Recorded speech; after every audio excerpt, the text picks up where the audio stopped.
Halo semuanya, kembali lagi di PPKPT Podcast. Jadi guys, hari ini kita kedatangan tamu spesial dari jauh sekali. Mungkin tanpa basa-basi, kita langsung perkenalan lebih dulu yuk ke mereka ini. Boleh perkenalan diri terlebih dahulu? Iya.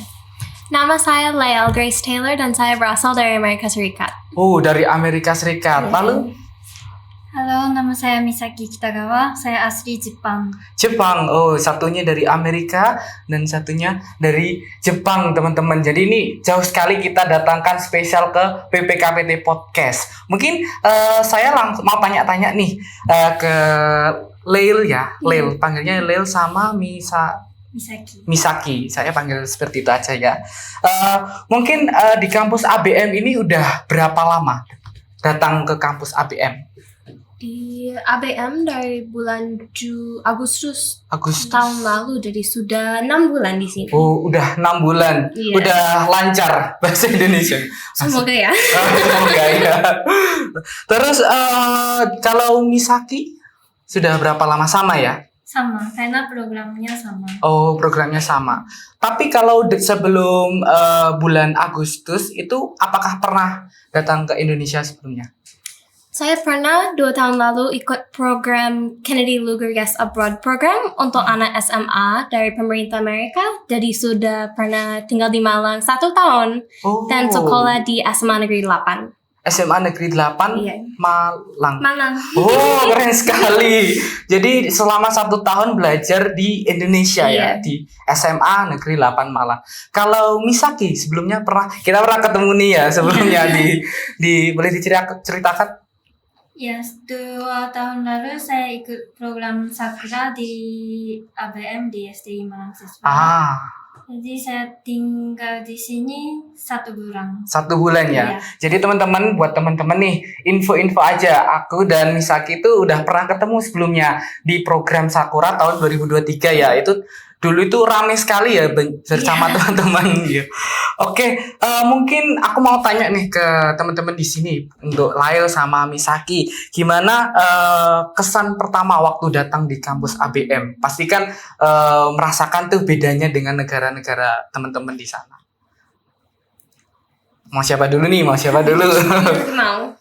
Boleh. Kalau saya di ABM ya. Ya, di ABM. Kalau di ABM saya kira besar kampusnya. Oh, besar. Iya, kalau universitas di Jepang biasanya lebih kecil. Iya. Oh, lebih kecil. Iya. Lalu bagaimana suasananya di sini? Kayak kan banyak-banyak pohon tuh. Iya, bagus, indah. Iya. Kalau menurut Lael sendiri gimana?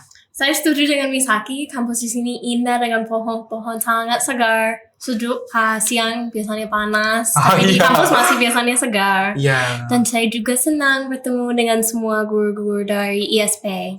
Oke. Jadi teman-teman kalau ini info ya. Jadi Lael dan Misaki ini merupakan salah satu mahasiswa DRI yang belajar bahasa Indonesia selama 1 tahun ya. 10 bulan. Oh, 10 bulan. Iya. 10 bulan di Indonesia, tepatnya di kampus STI Malang Kosiswara. Mungkin nih mau tanya, kan pasti dari luar berbeda budaya, berbeda cuaca. Apa sih culture shock atau pertama kali di Indonesia itu apa? Boleh ceritain?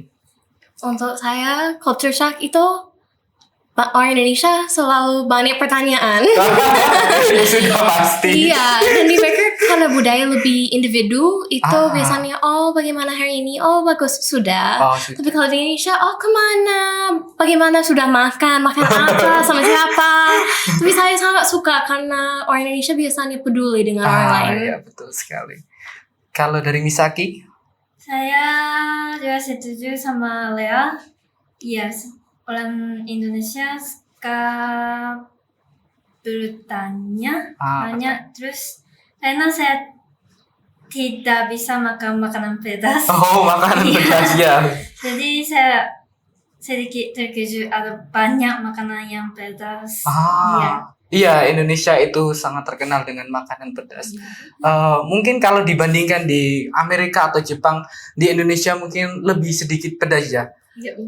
Kayak contohnya orang Indonesia bilang ini tidak pedas, tapi menurut lidah teman-teman pasti sangat pedas. Iya, oke. Mungkin selain itu ada lagi, cuma itu aja. Culture shock. Mungkin cuaca kan di sini lumayan panas tuh. Iya, tapi jujurnya di Amerika lebih panas. Oh, Pas ya? selama musim panas di Amerika lebih panas daripada Malang. Oh. Jadi di sini ya sama saja. Oh, sama saja. Kalau di Jepang juga sama ya? Di Jepang juga iya lebih panas daripada Malang. Mungkin mirip dengan Surabaya atau Jakarta. Iya. Oke. Lalu mau tanya nih, tadi kan udah jelasin kesan di dosen-dosen secara keseluruhan di sini, mungkin dari mahasiswa, terus sivitas akademik semuanya itu bagaimana? Menurut saya semua di sini itu ramah. Dari datang banyak pertanyaan, semuanya selalu tanya, oh bagaimana di sini, dan itu membuat saya merasa senang di sini karena selalu ada orang yang peduli. Oke. Iya. Kalau dari Misaki? Kira semua dosen dan teman-teman sangat baik hati, selalu membantu kalau saya mau ke tempat lain bisa. Mereka selalu membantu untuk pesan tiket. Iya. Oke, jadi itu ya teman-teman. Jadi menurut teman-teman dari luar negeri, orang Indonesia itu peduli bisa dikatakan peduli dengan sesama. Nah, berarti selama di 6 bulan ini udah ada progres banyak nih bahasa Indonesianya. Iya. Ini sudah keren sekali teman-teman, berani berbicara di depan banyak orang, ini sangat keren sekali. Saya sebagai orang Indonesia sangat keren sekali. Mungkin kan ini sedikit cerita aja ya. Saya ingin ngasih tahu ke teman-teman bahwa sebentar lagi ini ada kegiatan atau 1 tahun ini ada yang namanya bulan Ramadan. Nanti teman-teman mungkin kita bisa hangout bareng, cari-cari takjil. Kalau di Indonesia itu ada namanya war takjil. Takjil itu makanan ringan di Indonesia. Nanti kita cari bersama ya. Mungkin kita langsung lanjut aja ya, karena kita di sini mau membahas tentang isu-isu terhangat yang ada di seluruh dunia. Mungkin nggak hanya di Indonesia aja, tidak hanya di Indonesia, tapi di luar negeri pun terjadi. Jadi kedatangan teman-teman di luar di Lail dan Misaki di Indonesia itu, saya ingin bertanya pendapat Anda mengenai tentang kasus-kasus bullying yang ada di negara masing-masing. Mungkin dimulai dari Lail dulu ya, bisa dijelaskan gimana? Ya, seperti setiap negara di seluruh dunia itu ada kasus bullying. Tapi di Amerika itu kebanyakan itu melalui media sosial. Cyberbullying. Cyberbullying. Ya? Okay. Itu biasanya mulai dari kelas 6. 6. Iya, tapi di Amerika kelas 6 itu sudah SMP. Okay. Jadi SMP sama SMA itu lumayan sering terjadi kasus bullying melalui media sosial. Seperti Instagram, atau di Amerika juga ada namanya Snapchat. Tapi masalah dengan Snapchat itu setelah 24 jam semuanya hilang. Ya, jadi benar. tidak ada bukti untuk bullying. Jadi di Amerika itu sekarang masalah yang lumayan besar. Ya, yes. Mungkin ini yang perlu kita perhatikan ya, karena kasus bullying ini tidak hanya terjadi di Amerika, tapi di Indonesia pun juga terjadi. Bahkan kasus bullying ini sendiri bisa mengakibatkan korban itu melakukan suicide atau bunuh diri ya. Iya. Ya itu. Mungkin kalau di Jepang sendiri, karena saya ada baca beberapa itu, kalau di Jepang ada namanya ijime ya. Iya. Nah, mungkin bisa diceritakan dari Misaki. Kalau di Jepang mungkin saya tidak tahu banyak tentang sekarang, tapi kalau waktu saya itu lebih banyak langsung daripada melalui SNS seperti sosial media seperti itu. Kebanyakan dari internet ya, sosial media. Kebanyakan itu langsung. Langsung. Iya. Itu seperti satu anak sama versus teman-teman sekelas. Satu kelas. Iya. Yang langsung bullying itu mungkin beberapa, tapi yang lain juga kayak ikut. Begitu. Mereka khawatir kalau tidak ikut nanti saya juga.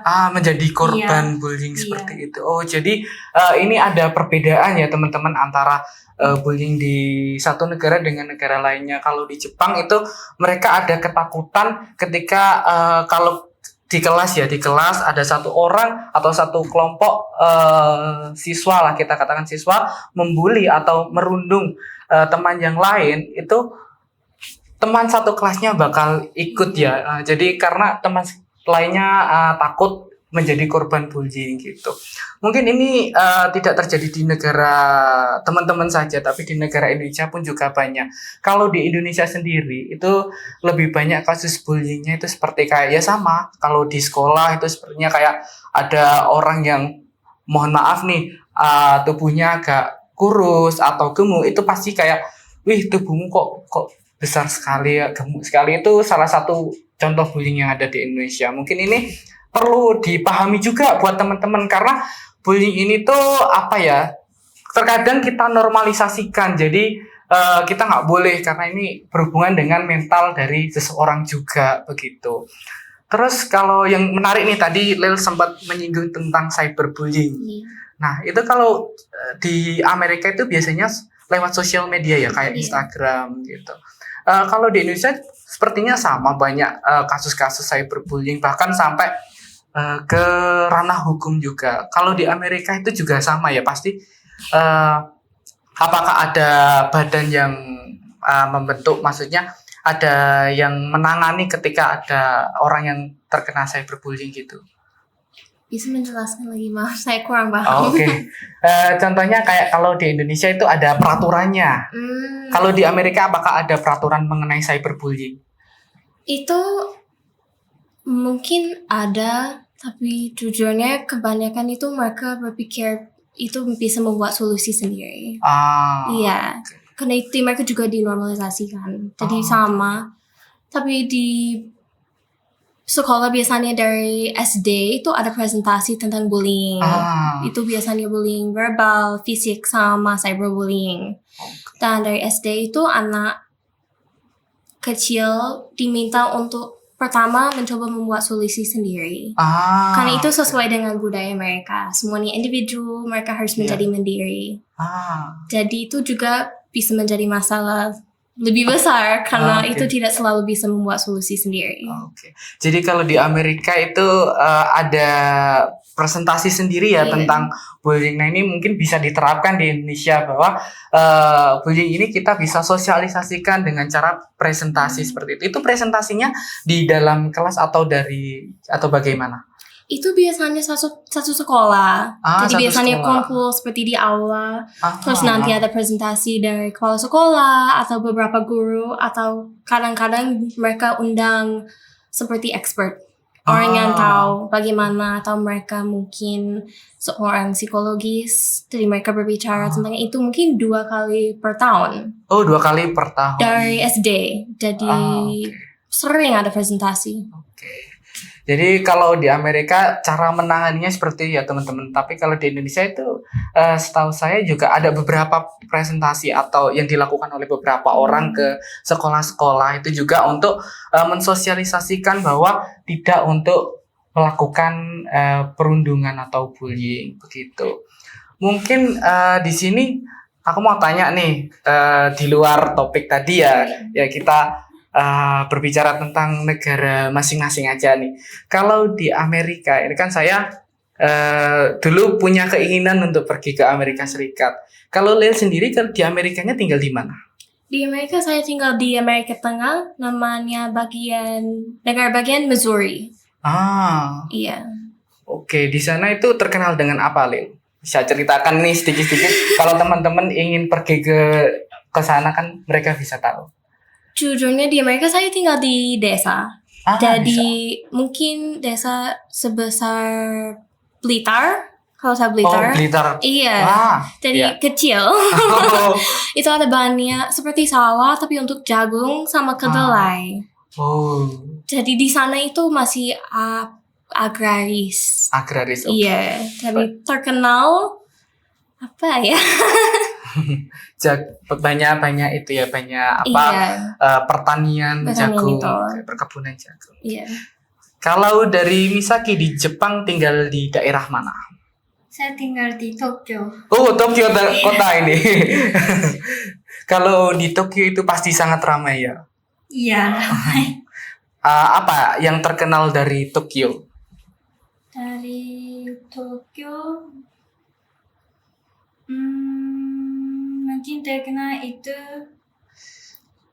Tokyo Skytree. Itu seperti tower yang tinggi. Oh itu di Tokyo. Saya tahu. Ya mungkin nanti saya kalau ada kesempatan ke Jepang saya bakal hubungin Misaki ya buat jalan-jalan ke sana. Oke. Kalau mungkin itu ya tadi teman-teman, maksudnya kasus bullying itu tidak terjadi di Indonesia saja, tapi di seluruh dunia itu ada kasusnya, dan setiap negara punya ciri khasnya masing-masing. Dan di Amerika itu seperti ini, di negara Jepang itu mereka kayak gini. Nah, kayak contohnya di Jepang itu yang menurut saya agak berbeda dengan negara lain, karena ketika satu orang melakukan bullying ke satu orang atau melakukan perundungan ke satu orang, itu secara tidak langsung teman-teman yang lain juga ikut melakukan bullying karena takut untuk dibully juga. Nah, itu salah satu hal yang menarik yang bisa kita dapat saat ini. Nah, terakhir nih teman-teman, kesan maksudnya pesan untuk teman-teman di sana mengenai kasus-kasus bullying yang terjadi di Indonesia. Bisa disampaikan, mulai dari siapa dulu? Mungkin dari Misaki. Bisa mengulangi pertanyaan? Pesan-pesan mungkin yang bisa disampaikan ke teman-teman untuk tidak melakukan bullying atau apa itu. Seperti tadi di kelas. Iya. Oke. Saya dulu. Menurut saya itu penting untuk kita ingat kita semuanya manusia. Jadi mungkin agama atau suku atau negara asal beda, tapi kami semuanya masih manusia, dan itu harus memperhatikan semuanya mempunyai perspektif sendiri. Gitu. Ya, oke, gitu teman-teman. Jadi setiap orang itu kita bertemu dengan orang yang berbeda-beda. Apalagi di Indonesia ya, kita bertemu banyak orang dari Sabang sampai Merauke dengan berbeda suku, ras, dan golongan, begitu ya. Jadi kita harus saling menghargai satu sama lain, itu intinya. Kalau dari Misaki? Mungkin kita harus berpikir apa yang tidak mau dilakukan dari orang lain, terus tidak boleh melakukan itu pada orang lain juga. Oke. Iya. Jadi intinya kayak saling menghargai ya, saling menghargai satu sama lain, karena saling menghargai itu kunci kita hidup damai di dunia. Oke teman-teman, terima kasih Lel dan Misaki atas waktunya sudah menyempatkan hadir di PPKPT Podcast. Tunggu video-video podcast lainnya dari PPKPT, Satgas PPKPT ABM. Jangan lupa like, komen, dan subscribe. Terima kasih semuanya. Dadah.